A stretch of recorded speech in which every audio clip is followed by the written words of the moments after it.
Guys, gals, non-binary pals, today's video is one that so many people have asked me to do. I'm getting to it a little bit late. The reason being is I honestly had a little bit of reservations in kind of talking about this, just because I've talked about this creator in the past, and I definitely got the feeling that the person did not like me doing that. And so I was trying to be respectful, but the title of this video, and from what I've gathered, I haven't watched the full video, but from what I've gathered of other people messaging me, it seems like it is a very, very good video and a very interesting one, and one that I feel like I might have quite a bit to say about. So today we're going to be talking about Beatrice Caruso, and she released this video saying, "I was never going to lose weight." So let's see what she has to say. Okay, so stay with me for just a second. This may or may not Let me turn it off to speed. My bad. make any sense at all. If it does, great. If it doesn't, disregard. So there was this study done in like the 50s where these scientists took away these baby monkeys from their birth mother. Again, this was in the 50s. What are ethics? No one knows. And they gave these baby monkeys the option to choose between two surrogate artificial mother monkeys that they created. The first option was a lovely mother monkey that was just made of wire and it had some feed bottles attached to it. The second option was made of foam and terry cloth and provided no nourishment whatsoever. They found that the little baby monkeys chose option B, the terry cloth comfort monkey, risking starvation over the option that would provide them long-term survival. Interesting. So we'll choose comfort over something that makes a little bit more sense. So I was just thinking about this little tidbit of information that I learned from Introduction to Psychology in like freshman year of college. I just extracted it from the depths of my brain hole and was thinking about this at 3 a.m. And I was like, that's exactly what binge eating is to me. It's choosing comfort over logically knowing that there's this option out there that would be more beneficial. And This is okay. So I'm not sure if she's talked about having BED in the past. I don't like watch much of her videos and stuff like that. But I'm not sure if this is her first time kind of saying that she has it. But it's interesting because a lot of people that maybe have never struggled with BED or anything like that, you can just tell because the way that they say that you should just get over it. They basically say just get over it, right? Like just stop, cold turkey, just stop doing it. And obviously, we know that as humans, right? B is a smart person. When I struggle with it, obviously I feel like I'm kind of smart. And it's like, yeah, obviously, if I were to be able to just stop that, yeah, I would do that. But when you're sitting there at night and you're struggling and you feel like you don't have control of your body. Like that's the best way that I can explain it. When I struggled with BED was I felt like I could not control myself. Regardless of what I knew was good for me, it didn't matter because I could not make that decision. That's the best way that I can explain it. That's what today's video is kind of about. I just wanted to kind of come on here and have like a little bit of a kiki because as you guys know, I've been in therapy for about 3 weeks now, and I have really been focusing on the concept of binging, why I do it, where it started, what it does for me, and ultimately ways to minimize it. And so I just kind of wanted to share like the things that I've been thinking about and what I'm going to try in order to like remedy that. So I've came to a couple of realizations. The first being that I am never going to lose this weight. And I don't say that in like this hopeless, defeatist way. I'm obviously not going to give up. I mean it in the sense that the way that I have been going about things was never going to result in success. Okay. That's very interesting. I don't know where she goes from here, but I do want to share my thoughts, and the reason that I haven't talked much about Beatrice on my channel, it has been a choice that I've made because there have been many, many people that have messaged me asking me to talk about her videos, and I have on purpose decided not to do that. Because like I said earlier in the video, it was very clear that it didn't seem like she wanted me to do that. So I was trying to respect that decision and that that choice that she, felt like she made. She never said that explicitly to me, so I could be wrong. I could have been reading the situation wrong. So, I fully admit that. But I personally, and again, I'm not the YouTube police. I am not some all-knowing person. Okay, so I'm trying to make that clear. But I'm just being honest here. You guys might get mad at me, and I apologize, but I'm just being honest and sharing my opinions, okay? That's all I'm doing.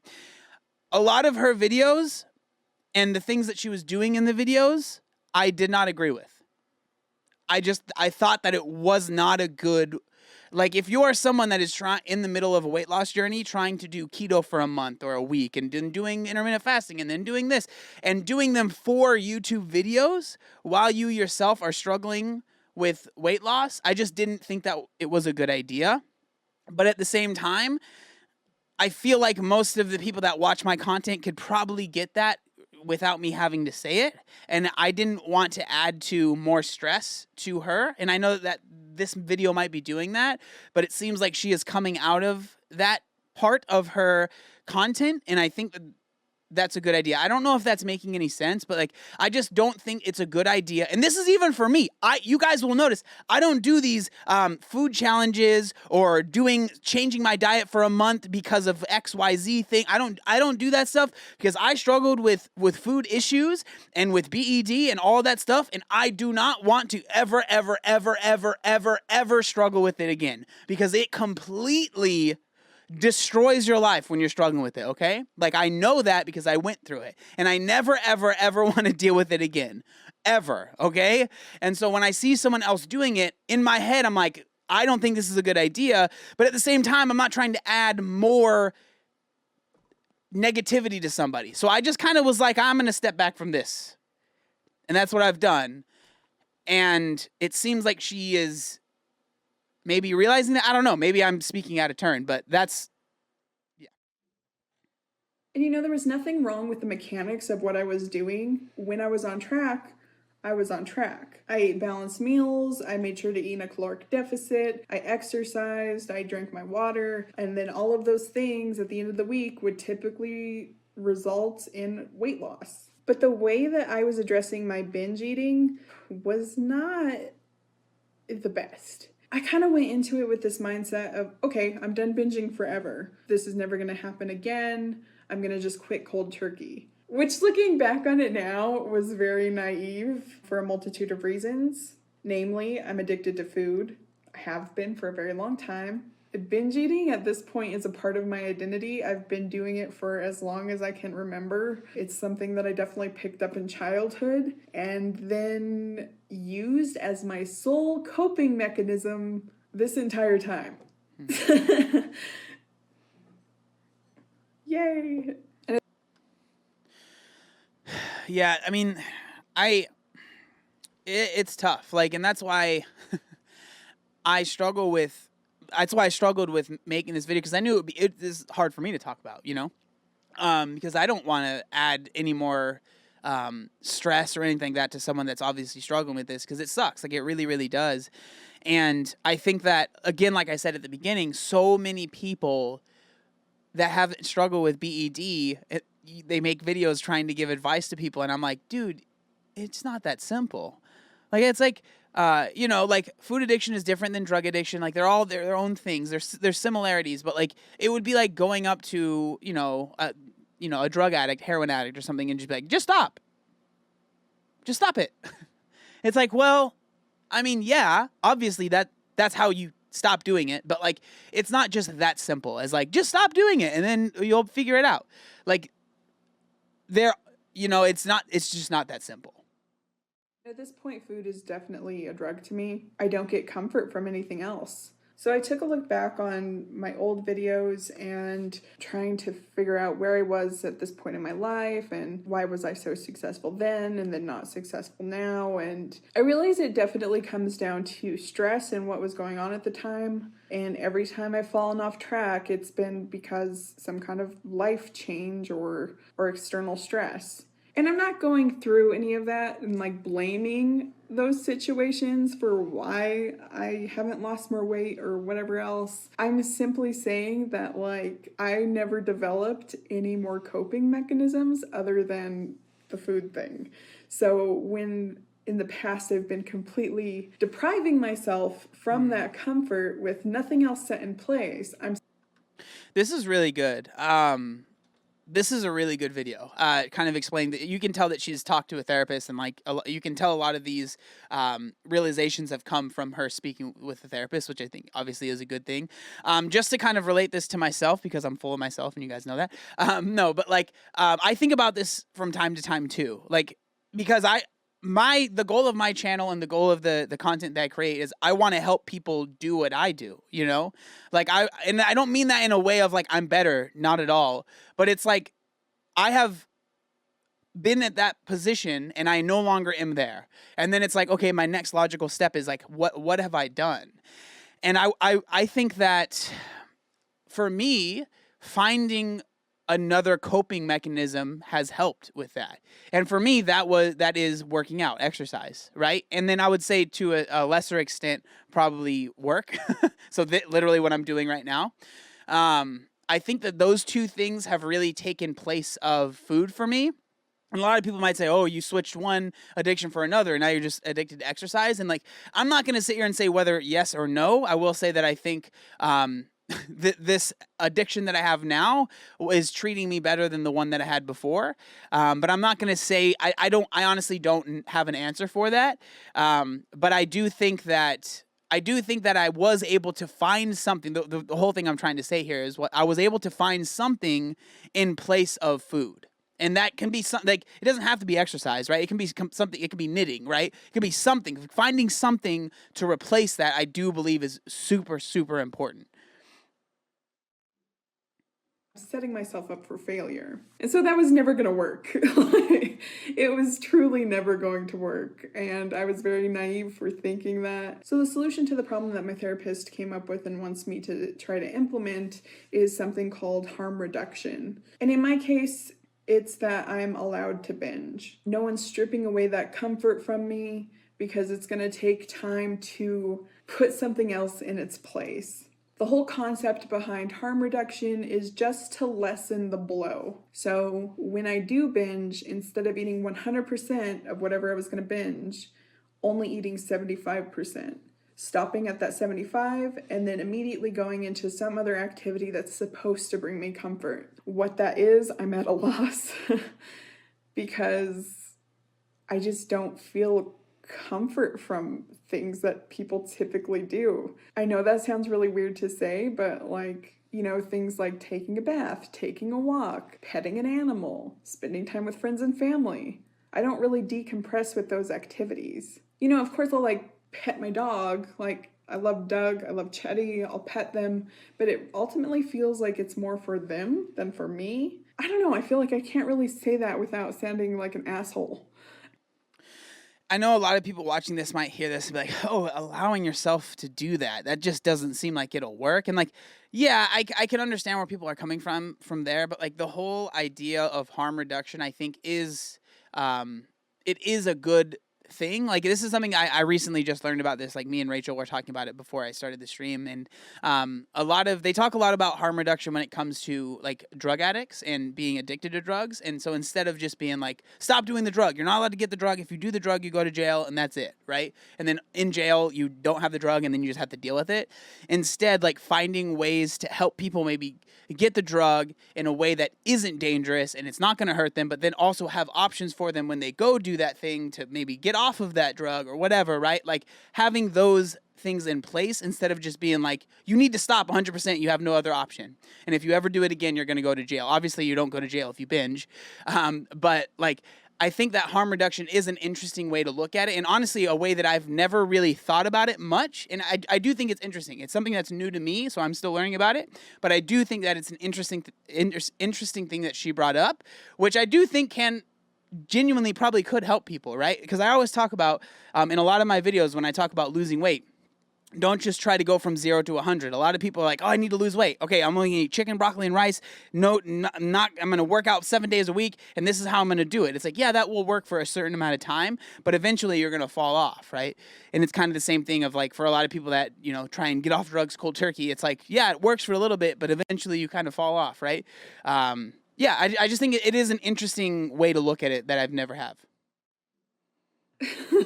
But I mean, like, I don't really get anything from it. Like, I feel like I'm doing it for their comfort rather than mine. So I'm very curious what you guys do for comfort, how you guys manage stress. Honestly, any suggestion would be awesome at this point. I was very stubborn to this concept, honestly. I was like, what the hell? I just want to be cured. But I'm kind of realizing that therapy isn't about someone else giving you the answers. It's about someone else asking the right questions so you could come to the realization yourself and then give yourself the help that you need, which is annoying. But yeah, so I kind of know what I need to do, and it's exciting because it's something that I've never tried before, so maybe it will actually work. But I kind of wanted to be like upfront and transparent because the amount of physical progress that you see from me probably won't be that much. Not saying that I'm not going to keep trying. I'm just saying that with this new method, it's not really likely, that I'm going to be losing an insane amount of weight, that you're going to see this huge transformation from me. I'm just giving you a heads up. If you want to unsubscribe, totally understand. It's just that I have other things that I need to be focusing on.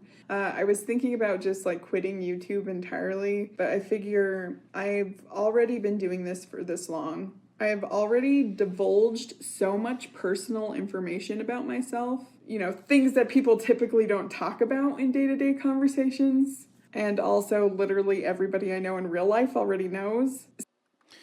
Man, so this is so tough because I'm not trying to do like the whole I told you so thing at all, but like this is something that I talk a lot about. Like when you become popular online for losing weight, there are negatives to that, right? And like that's what we're seeing here. It's really freaking hard. Like losing weight in general is hard, right? We all know that. It's difficult. But then becoming an inspiration to other people, regardless of if you were trying to or not, makes it even more difficult. And then it just adds so many layers of, it just gets so much more confusing, and like there's so many like things that it's like almost like your weight loss is tied to your success, which is tied to your money, which is tied to this, and then being vulnerable is also really important. But if you're not vulnerable, people will get upset with you. But if you're too vulnerable and share too much, people will get upset with you then too. And so it's just really, really, really difficult. Like this is a really, really hard situation to be in. So I kind of just want to keep going and make this a success story rather than just quitting. And maybe I can end up helping some people along the way. I get messages every single day from people telling me that my videos help them, even the ones where I'm failing. And I didn't get that at first. I really didn't. It like blew my mind. But I kind of see it now because it's the same reason I like having a channel. It's the same reason I like kind of divulging my secrets to the internet. It's because I say some random weird nonsense and then people relate to that, or like they have the same experience and you feel less alone. I'm rambling at this point, but I just wanted to kind of let you guys know what I've been up to. I'm still going to be trying. I'm just going about it a little bit differently. So there's going to be a regular vlog later on in this week, but thank you so much for listening to my ramblings. All right, so that's pretty much all of it. So for me, one, I think that was a really good video, and her being so honest is really, really important. Do I think that she should stop making videos? Absolutely not. I think that it's important to talk about this. So when we're talking about like her thinking that she might not lose weight, I think obviously that's very much a real possibility. But this is when we talk about health at every size, I do think that there is some validity to what we're talking about when we're saying with like a lot of what health at every size is about not focusing so much on good versus bad food. And I feel like that can be really, really hard for someone like B, or just anybody that struggles with binge eating, because you feel like, okay, I'm allowed to eat these foods and this is what I'm allowed to have. And then when you binge, or when you overeat, you eat these bad foods, and those are the foods you're not supposed to have. So if you try and work on not thinking so, like, I guess it's like a binary way of thinking of good and bad, and just being like, all food is food and I am allowed to have any type of food. But, and this is the way I think, these foods, which you might think of as bad, are not going to have much nutrients. They're going to taste really good and they'll probably make me feel good. So that's why I myself have them every once in a while. But they will not sustain my energy. They will not make my workouts any easier. I'm not going to feel that great after eating them. So there are cons to those foods, and that's what they are. And then to the quote unquote healthy foods, there are lots of cons, or lots of pros to them, and there are some cons to them as well, right? It doesn't taste as good. It's not as, it's like there are tons of like reasons why you wouldn't want to eat that food. So instead of just thinking good, bad, it's like I can have anything, and then think of the pros and cons and like why you might eat those things. So that's why I think like a lot of people might hear that and think, oh, she's never going to lose the weight. There's absolutely no way. But I do definitely believe that there is a way forward using this way of thinking. I don't think that health at every size, she didn't even say health at every size, but I don't think that like using this way of eating is you're just going to allow yourself to be fat. I do think that some people might use it as an excuse for that, which I think is wrong. But I don't think that all of it is negative, if that makes sense. But all in all, a really good video. I'm glad that we watched it, and I really do hope the best for her. It's definitely a tough situation to be in, for sure.